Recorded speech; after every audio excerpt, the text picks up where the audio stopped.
I say, Kalala Yahweh Bashim, Washai Bashim, Kodash, the balance to the apostles of Great Millstone. Shalom to the Brazil in the Island by preaching this word in sincerity and truth with much honesty. Brother can bring out a precept before we proceed into the lesson. So this is a very important precept, you know what I mean, because when you look at our people, which basically come in the transatlantic slave trade, predominantly out here in Jamaica, they are caught up in all different type of philosophies, man. And we as brothers we come out to basically pull you away from those type of philosophies, man, those vain philosophies, you know. And we're gonna deal with them vain philosophies today. So this is a really precept, basically dealing what we're supposed to be doing, man. Alright? Right. This is 2 Corinthians 10, and we'll start at verse 3. It says, "For though we walk in the flesh, we do not war after the flesh. Alright.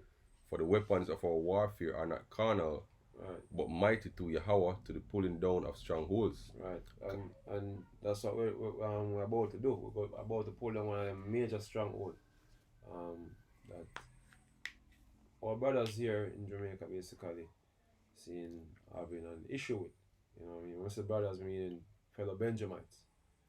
You know, they're having a great issue with this stronghold. A lot of young men basically, when they feel disenchanted or anything like that, one of the first thing them turn to is Rastafarianism. You know what I mean? Apart from Christianity, the regular youth him rather turn to Rasta. You know what I mean? Because them feel like Rasta the way, you know, we have Vegas basically pushing that, look, Rasta is the closest thing to the truth, and look, man, Rasta is far from the truth more than anything else. You know. So Rastafarianism is a major stronghold and Jake out here. So basically we're gonna do a tear apart that religious belief today. You know what I mean? We'll dissect it, you know what I mean, and show it for what it is. Yeah. Alright, so continuing say casting down imaginations. Alright, because this thing is a wild imagination, man. Right. It was all made up. You know what I mean? And that's what we're gonna show you in this lesson now. So it is a made up thing. It have no foundation, no real root. It's not there. Then try to root it with the scriptures, but it no fit. You know what I mean? It's another gospel them try to bring. Yep. Right? It's a casting down imaginations and every high thing that exalted itself against the knowledge of Yahweh. Right. Alright, and bringing into captivity every thought to the obedience of Yahweh Shai. What is the knowledge of Yahweh? The scriptures, man. Seeing? And basically this doctrine that these men have is basically saying that these different philosophy when they come up with it basically surpass what the Bible have to give with. You know? It's more information that what the Bible never did give it. I feel them think that. So we need to turn to the Negas and some other books now, you know, which is, as I say, a wild imagination, you know, to justify this Rastafarian faith. Now, as we said before, we'll dig deep down into this thing, the birth of this thing, you know what I mean, and how it reached the point where it reached to today, where it started from. So, we're going to dig deeply into this thing. Alright, well? So we'll start with the article here, The Microscopic Giant. It was an article written June 8, 2014, so over 5 years ago, right? But it says the title is Hindu and Judaic Influences on the Rastafari Movement. Right? So it says Hinduism, Judaism, and the Rastafari movement of Jamaica may seem on the surface to have nothing in common with each other. But if we take a closer look, there are things that the three spiritual traditions have in common. These commonalities grow out of the colonial experience of Jamaicans. Right? The Hinduism connection to the Rastafari movement came by way of Indians coming over to Jamaica through the British coolie trade. Right? Bringing with them their Hindu traditions. Right? In this case, the Hindu Sadhu, which is the Indian holy men, came into contact with Afro-Jamaicans who picked up the Sadhu's lifestyle of wearing matted hair or dreadlocks, vegetarianism. Okay, so you see where the dreadlocks come from. Right. You know what I mean? It's a Hindu tradition. It's not even an African tradition. Hindu tradition. It's so-called African.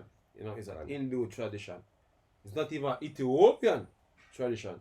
So you see, what first thing first, what these men claiming and them actions is different from the people who them claim them basically associate themselves with. Because even Selassie don't have locks on him head. Right. Seeing so them philosophy have a level of inconsistency. Right. And if you even look at the Rastafari movement, it wasn't started in Ethiopia. Gone. It was started here in Jamaica. Gone. Right? And it continue to say, oh, vegetarianism or ital food and marijuana smoking brought over by Indian coolies. And it's a ganja is a Sanskrit word for marijuana. Yes, ganja. Is Right. guess what? Ganja is what? An Hindu word. Kan.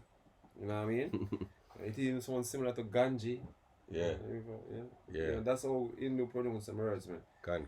So the very fact that you grew up on hearing Rastaman calling marijuana ganja is just an Indian word, man. Can.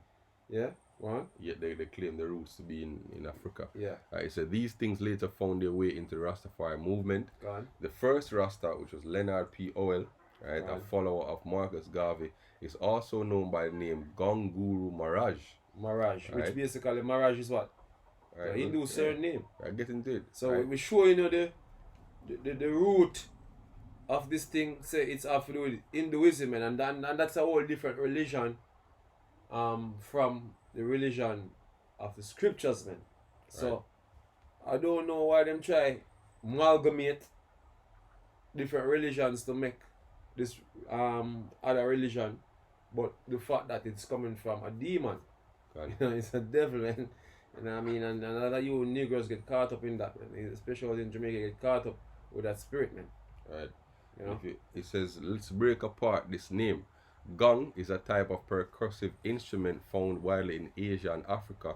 Yeah. Guru is a Sanskrit word for teacher or master, and Maharaj is an Indian surname. God. Right, we must note that although the Rastas' contact with the Indian Sandhus may have spurred on the wearing of dreadlocks, the African influence on Rastas' wearing of dreadlocks came from the Kenyan revolutionaries, the Mau, who wore dreadlocks as a sign of resistance against European colonial culture imposed on Africans. God. Right, and then it talked about now the Judaic influences on the Rastafari movement are less clear cut, but nonetheless visible. Jewish presence on the islands of Jamaica came by way of Spanish occupation, right, from 1494 to 1655.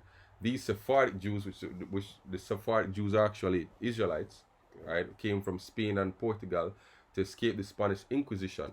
The Judaic influences on the Rastafari movement happened in a roundabout way. We could begin by looking at Marcus Garvey, a Jamaican political leader who promoted black nationalism and Pan-African movements, a precursor to the Rastafari movement, and is considered by Rastas as a reincarnation of John the Baptist. Right? Now these men now are making shit up as they go. Because first them get a little something from the Hindu man, right, or so, and then get us a little something from the Bible, or so, and Jewish customs. Right, which is pretty much Israelite customs. Yeah. So them everywhere they must have get us something, you know, and turn it into one something. You know what I mean? One bag of mix up, but them philosophy is bubbling itself, man, because it's confusion, man. Right.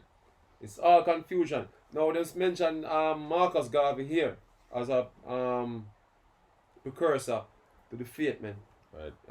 Which basically Marcus Garvey never follow along with the philosophical turn that Rastafarianism take. Mm-hmm. He wasn't agreeing with certain things that the Rastas began to teach. You know what I mean? So even when I bring in Marcus Garvey was in disagreement with a whole lot of things, especially in regards to Selassie. Because this is our next thing what them bring in now. Because them have to bring in, not them form a religion, them have to bring in a deity. Right. See, so them have to devise a way how them have to sell the world or sell so-called Jamaicans this deity. Right.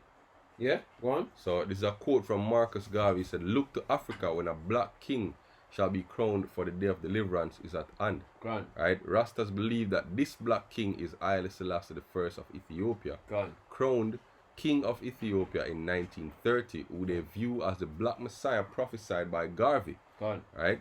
King of Kings is an honorary title that Haile Selassie shares with Yahushua and Jesus here, as well as being a Judaic expression that refers to God, the second coming of Christ. God. Right? From Selassie's first name, Tafari, meaning respected or feared, combined with the honorary title of Ras, meaning head, is used to denote a chief or prince. We get the name Rastafari. Rastas like Garvey. Basically, like we say, it mean head creator. Right. Hey, anybody can just get a title, man. Can. You know what I mean? You know, a title just come magically to somewhere. You can just get a youth and just give him a title. And it don't mean that it must mean man. Yes, it's a Tafari here mean respected or feared, and Ras mean head. So it's a respected head or feared head. Right? It's a title, man. And as we said before, anybody can get a title that because I want to bear the title. Or I want to take on a title, say I'm a king of kings. That don't mean it even must be true. Hey, Xerxes used to call himself king of kings. Yeah, everybody can take on a title, man. And it doesn't mean it's true, man. Right. The pharaohs thought they were gods. Yeah. You see me? Well, right. It's Rastas like Garvey, right, rejected the Eurocentric Christianity evangelized by the European colonial powers and embraced Ethiopian Orthodox Christianity, as well as a belief that Ethiopians are the lost tribe of Israel. No, how the hell can this work now? If we're going to some scripture now, brother. See, right. How the hell can this work? Who are Ethiopians, man? Ethiopians are basically Hamites. Can. You know what I mean? Israelites are Shemites. So how you get Ethiopians to be Israelites, man? See? And if the people in Ethiopia are the Israelites, then who are the Ethiopians? You see, and that's how I tell us that this philosophy is bubble in nature, man. Confusion. And which basically bubble. Ethiopia is bubble. Right. You know what I mean? Yeah, Ethiopia is bubble, man. The ancient bubble. Yeah. You know what I mean? Right. Because Cushites, they are the true Babylonians, man. See, that's before the before Nebuchadnezzar them? What they call them again? Take over Babylon. What name? The Assyrian them. The Assyrian take over Babylon. Right. So the Ethiopians was the original Babylonians, man, coming from Babel. Nimrod, you know, Nimrod was a so-called Ethiopian or a Cushite. Mm-hmm. You know what I mean? So who I know how a Cushite become an Israelite? That is crazy, man. Right. Genesis, brother. On Genesis, yeah. Genesis 10. Yeah. You see, we have to break this thing down to you. You see, this is what we tell us. You people that practice this thing, guess what? You shocked to know that there's no foundation to it, man. It's shaky. It's built upon sand. Right. You know what I mean? And right now, basically, we blow up. We are like that storm coming to remove the sun. Right. Yeah. So this is Genesis 10 verse 6, and the sons of Ham, right, which Noah had 3 sons, Shem, Ham, and Japheth. Who is Ham? Right. The father of the dark races, man. Can. According to Zondervan Bible Dictionary. Right. So so-called Africans, right, seeing would descend from Ham. Can. Not all though, because some so-called Africans today, which basically dwell in the west of Africa and scattered throughout Africa, are actually Israelites. Can. Seeing that's another story. Right. But for now, we're dealing with Ham. And the sons of Ham, Cush and Mizraim and Put and Cush. Canaan. Who come from Cush, brother? Let's jump down to Cush right away. Let me see if we can bring it up. Yeah. Right. Right. Right. So here we have Kawash. Right. Right, and it means black. Right. The son of Ham and grandson of Noah and the progenitor of the southernmost people located in Africa. Right. Right. It says the land occupied by the descendants of Cush located around the southern parts of the Nile, in brackets Ethiopia. Right? So it says Cush or Ethiopia. Right. It's the name of the son of Ham and of his territory. Yeah, because the word Ethiopia come from Ethiops, which mean dark skin or something like that. Right, okay, I can get it. You know what I mean? Right. And Cush pretty much mean black. Yeah. Right. Hey, you have highway that basically call himself a Cushite. Right. You know? Instead of say Ethiopian, Ethiops, him call himself a Cushite. Right. You know what I mean? So it's well known that Cush is Ethiopia. Right. So you see Ethiopian from Ethiops, Negro, Greek Ethiops, except to burn, right? Sunburn, fire looking. So when you burn something, you get black. Black skin. Right? Just like the Lord, Yahweh Shai. You know? And even Ham. Hey, you notice the word Negro, basically the word Negro basically is basically going back into that Niger word there in the Greek basically mean black. Right. So it simply means black. Right, because you know what I mean? You get the word here because the Ethiops from Ithane, which means to burn, and Ops meaning face, so burnt faces. Yeah, the burnt land face. So Ethiopia is the land of the burnt faces. Yeah. Right? Which just show that they descended from Ham. Right. Right, but we descend from Shem. Shem. Right? See? So the Israelites are Shemites, completely different lineage, yo. Right? Bring out so you cannot be a Ethiopian and a Cushite. You cannot be a Cushite and an Israelite at the same time. So right. that there so is just straight up madness, man. Right. Craziness, man. Get a precept. It's Isaiah chapter 43. I read from verse 1 go down to 3. He said, But know this, thus saith the Lord that created thee, O Jacob, and he that formed thee, O Israel, fear not. For I have redeemed thee, I have called thee by thy name, thou art mine. God. When thou passest through the waters, I will be with thee, and through the rivers they shall not overflow thee. When thou walkest through the fire, thou shalt not be burned, neither shall the flame kindle upon thee. And here's the point. For I am the Lord thy God, the Holy One of Israel, thy Savior. I gave Egypt for thy ransom, Ethiopia and Sheba for thee. Right. You see me? So the Lord what? Them our servant. I'm a servant, yo. Hey, scripture tell us Ham, a servants of servants shall he be. So them our servant, yeah. So when you're claiming that you're Ethiopian and you're claiming that you're a Cushite, seeing by right, you're supposed to be a servant unto the nation of Israel, man. Right. You know what I mean? And the nation of Israel is what? The people who come to the transatlantic slave trade scattered throughout the whole entire world, you know what I mean? And the people in North and South America, man. Right. You know what I mean? Those are the true biblical Israelites. Right. Yeah? This is Zephaniah 2 verse 11. The Lord will be terrible unto them. For he will famish all the gods of the earth, and men shall worship him. This Selassie, you know what I mean? The Hindu gods, all these gods you people basically look up to. And this Jesus, the fellow too, is white. The other white meat, you know? The Lord will destroy all them things, man. Right. He said, the Lord will famish all the gods of the earth, and men shall worship him, every one from his place, even all the isles of the heathen. Ye Ethiopians also, ye shall be slain by my sword. Right. Right. So what, the Lord are going to destroy more people then? Yeah, because you take on something, because there's a lot of lies Ethiopians are telling now, you know what I mean, as if the Most High have a covenant with them.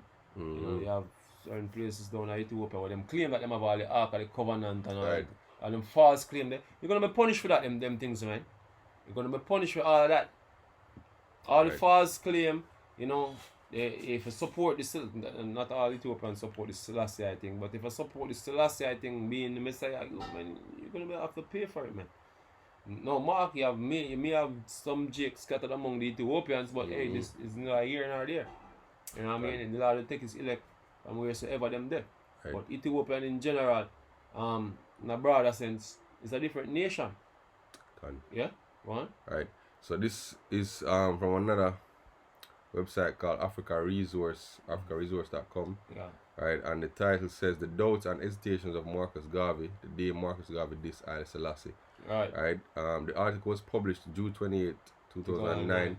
It was a letter written by Marcus Garvey after, you know, the war between Italy and Abyssinia, which pretty much Italy, you know, wiped the floor with them. Yeah. You know, right? Your God, the so-called white man wiped the floor. With your God, and then you got to run to the so-called white man. God is a coward and a beggar, man. Right. He's so a coward and a beggar. So I'll read a few excerpts from it. It was written by Marcus Garvey, entitled "The Failure of Emperor Haile Selassie. It is a pity that a man of a limited intellectual caliber and weak political character like Haile Selassie became Emperor of Abyssinia at such a crucial time in the political This is a man that basically world." Them say help to found Rastafarianism. Rastafarianism. Right. So if we jump down to the next paragraph, it says, every Negro who is proud of his race must be ashamed of the way in which Haile Selassie surrendered themselves to the white wolves of Europe. Right. These statements may be considered... Let me tell you this, man. Seeing, when we Savior come, seeing, the scripture tell you, saying, he's not going to meet the so-called white man as a man. Mm-hmm. You know what I mean? Let's look at the difference. Yeah, we're going to look at the difference, man. You see, you're God and you're a king, you have no might. Right. No might in at all against the white man. Yeah, they pretty much run to the League of Nations to Right. beg them to intervene, yo. Gone. Right? And when they didn't intervene, when they flee to England, yo. Yep. And stay And there the for tail of the years. queen, man. Yeah. Yep. And we have to stay there until Italy decides, say, yo, them not going to occupy Ethiopia anymore, yo. The truth, this is the Isn't truth it? about Rastafarianism, what them don't want you to know. Right.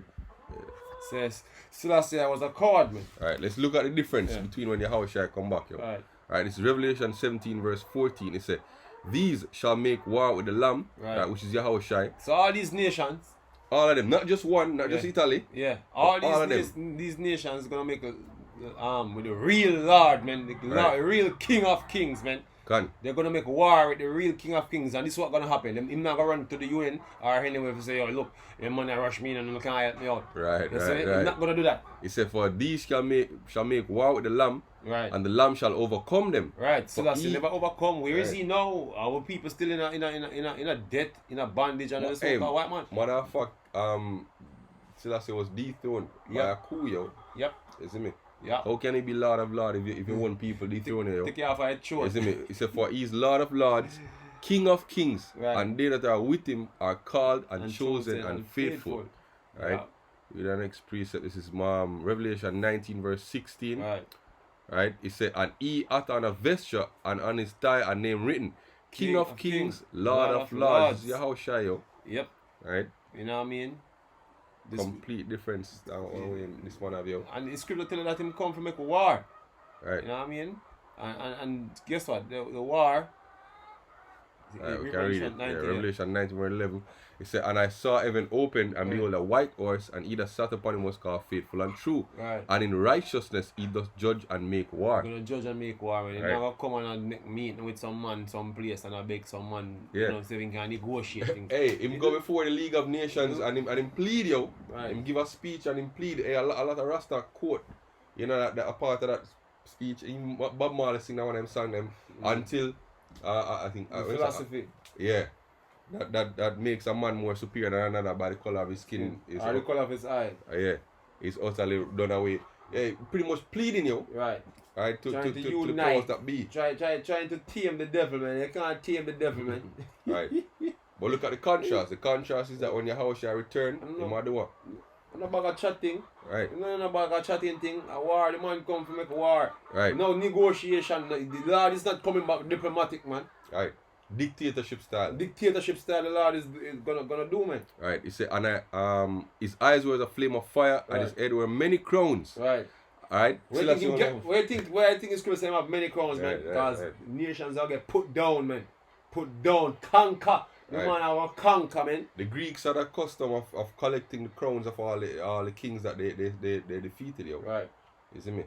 So Yahushua go and get all the crowns of the nations, yo. He's going to conquer Right. the nations, man. So last time never conquer, nothing one place him not conquer. Right. He said, and he had a name written that no man knew but himself, and he Right. was clothed in a vesture dipped in blood. Why? Because he Right. slaughter a whole lot of people, man. Can. And Especially his the name so-called is white called man. He's the going to be word of slaughtered by the Right. Lord Yahushua. Yeah, the white wolves. Yeah, the white wolves. That's Selassie surrendered himself to So, you. yeah. You see me? You know? Right. Go on, bro. Pretty much it that you want to Yeah, get. finish the article with Marcus Garvey, bro. Alright, no problem. Alright, so jumping back here, so every Negro who is proud of his race must be ashamed of the way in which Haile Selassie surrendered themselves Right. to the white wolves of Europe. These statements may be considered severe, and in fact they are. Right. We could have been otherwise apologetic and sympathetic, but that would have been only if we're dealing with a Coptic priest or religious monk, but not an emperor who held and presided over the political trust of 12 million of his own people Right. and the political destiny of the entire Negro race. Right. Right? This little misguided emperor Yeah, could him not not realize. He's a little midget, man. Right. Him not even look black. He look more like a Arab man more than anything else, More man. than anything else, But right? a nigga, okay, this man our God. This little misguided emperor could not realize that he held in his hands the political trust of hundreds of millions of Negroes of the world, Right. men and women who were looking toward the firm establishment of political sovereignty, and that Ethiopia, like Liberia and Haiti, were to them prizes of glory to be perpetuated and strengthened in the maintenance of the dignity of that black race that other men have claimed to be incompetent, inferior, unworthy, which every black man must disprove. Right? Pretty much it that. Yeah, you know, so Marcus Garvey was like, worst man I road. This man is the worst man I road. So this man, Marcus Garvey never believed for a second, so this man represent none. But him just as a coward, man. Can. See, when I have no might in him hand, just a little midget trying to go about begging, sucking the white man's rod, man. Because that's basically what he was doing, man. You know what I mean? Begging them for help against another cracker who come up against him. You know what I mean? So, hey. Alright, I'm reading like a part. It says, yes, they were telling him how to prepare his flight, and like an imbecilic child, he followed every advice and then ultimately ran away from his country to England, leaving his people to be massacred by the Italians and leaving the serious white world to laugh at every Negro and repeat the charge and sneer, he's incompetent, you should be ashamed, we told you so. You should be ashamed to say this man have anything to do with the greatest power among a nation, man. Right. Because what he demonstrated that he have no might any at all. Because where is the Negro today? If he had any might, where is the Negro today? Still suffering. See, our story is different because our king, basically, our God basically have us in punishment. That is our narrative. You know, he's not trying to save us and we are not being saved. You know what I mean? He will put help away, then him deliver away. That's the difference between our narrative. No, your king was supposed to deliver you, fail to deliver you. When our deliverance comes, it won't be failing, man. Can. Yeah? Alright, this is Isaiah 63 verse 1. Who is this that cometh from Edom with dyed garments from Bozrah? Right. This that is glorious. So by right, the King of Kings should be coming from Edom, bloody man. Right. Killing Edomites to try to so-called white man. Right. This that is glorious in his apparel, traveling in the greatness of his strength. I that speak in righteousness, mighty to save. Right. Wherefore art thou red in thine apparel, and thy garments like him that treadeth in the wine fat? I have trodden the people, tramplers alone, and of the people there was none with me. For I will tread them in mine anger, trample them in my fury, and their blood shall be sprinkled upon my garment, and I will stain all my raiment. This is the reason why his garments will be red. Right. You know what I mean? He said, for the day of vengeance is in mine heart, and the year of recompense of my redeemed is come. That's our Lord, man. Right. Our Lord isn't a midget, you know, running around trying to negotiate it with the so-called white man. So it's a perfect example to show you that the so-called white man rule and run this world. You know what I mean? He became an example to everybody else. Just like the Japanese learn it, that's how the Ethiopians learn it. All these nations that this man run upon and destroy them, yeah, them learn the same lesson as Selassie learned. Not to come against the so-called white man. You know? Because, hey, the Lord, Yahweh Shemashai make him as powerful that nobody could take him down. That he believe that he can't come down, that when the Lord Yahweh come and take him down, you know what I mean, the Lord Yahweh easily get the name as the most mighty upon the earth, man. That's how it will go. Yeah? Just like when he set up Pharaoh, so-called white man was set up. You know what I mean? So this midget, you know what I mean, that majority of them people in the Rastafarian religion basically is just a coward, man. Right, they don't got no still there. Yeah, and nothing to do with a God. Right. So the whole foundation of Rastafarianism is a joke. You know what I mean? It's a joke. You know. So Rasta liberty and them thing there, you know, look, man, it's coming from Hinduism, man. You know. Not to say some of the things that them do, you know, it mixed with Hinduism and the Bible pretty much. So, you know, when the ganja smoking and all that. Yeah, aspects of different okay. philosophies. Yeah, you niggas are basically adding demons to yourself, man. Being a part of that movement, yeah. You see, man? But as we say, as Jake disenchanted out here, the first thing you can turn to, it seems as if it's up against the system, is Rastafarianism. Right. The Lord lead you that way. Because you have brothers out here teaching the scriptures the right way. You know what I mean? And you may pass and reject that, but because you want to smoke a ganja, you still want to go thing I'm gonna talk where him can smoke him ganja and chat all type of madness all day. That's a giant. That's your head. Right, you know what I mean? But that typically it want to bring out, and when it regards to the throne, and this man being of royal descent, no, he's not of royal descent, man. Right, there's no such thing as a child between what you call, Queen Sheba, yeah, and Solomon. Yeah, he's right? not, yeah. So, and as we said, even it was so, even if Menelik was a descent of Israel, Selassie is not, because he's not the direct lineage of Menelik. Exactly. You know what I mean? Look, your lineage cannot go through your mother, man. Your grandmother. Because this is what this man claimed, throne to the throne. The royalty come up through his grandmother. And not every seed of the powerful men of the Bible are important anyway. Look at Ishmael. Ishmael didn't receive any blessing. Well, significant blessing.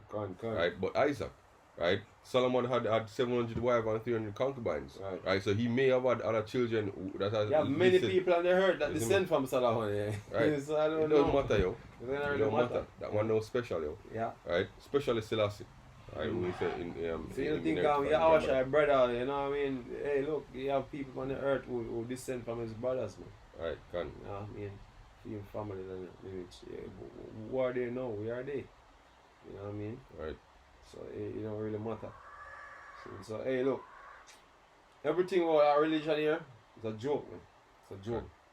So I'm gonna have more precept to bring out. Pretty much it that. Yeah. So we also call a lot of our Bashim Kodash the balance to the apostles once more. Shalom to the brothers in the iron by preaching the truth and Satan in truth. Shalom. Shalom.